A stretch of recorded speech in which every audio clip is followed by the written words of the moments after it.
tahu saja lingkupnya adalah lingkup KDRT. Nah, tinggal itu akan dibagi, akan dilihat jenis-jenis perbuatannya.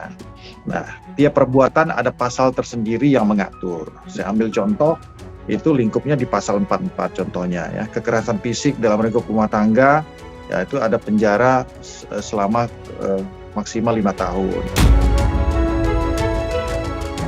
Apabila itu ayat 1 ya, 44 ayat 1. Di 44 ayat 2 Undang-Undang PKDRT itu ya, apabila korban itu mengalami jatuh sakit atau luka berat, itu ancaman hukumannya 10 tahun dengan denda sebesar 30 juta, ya kan.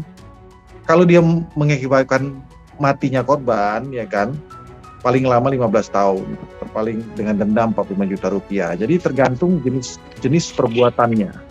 Tapi lingkupnya tetap KDRT. Nah, lingkup KDRT itu apa aja sih sebenarnya kan? Di lingkup KDRT itu terdiri dari beberapa. Yang satu itu kan suami, istri, dan anak, ya kan. Habis itu orang-orang yang mempunyai hubungan keluarga dengan orang, ya kan, karena perkawinan dan lain sebagainya. Itu contohnya kayak paman, ponakan, itu masuk ke dalam lingkup itu, ya kan.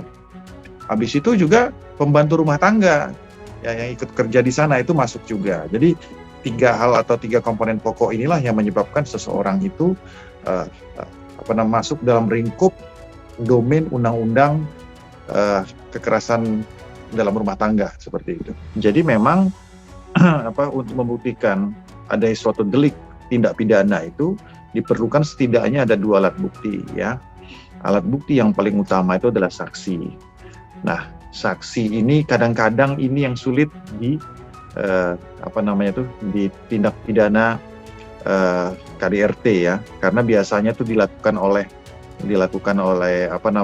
anggota rumah tangga yang tentunya orang lain biasanya nggak banyak tahu ya, tidak tahu. Bisa jadi terjadi hanya antara pelaku dan korban saja. Jadi artinya harus ada saksi. Kedua kan ada alat bukti surat. Nah, dalam hal ini visum masuk ke situ, ya kan.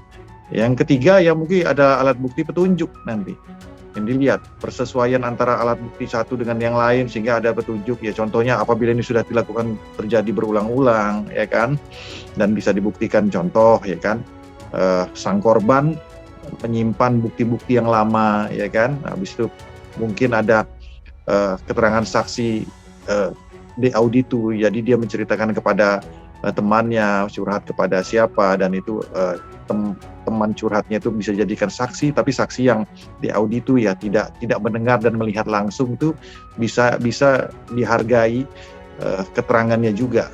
Nah, ini akan dikombinasikan dengan nanti keterangan ahli ya, dengan keyakinan hakim itu sendiri. Jadi ada 5 alat bukti di situ.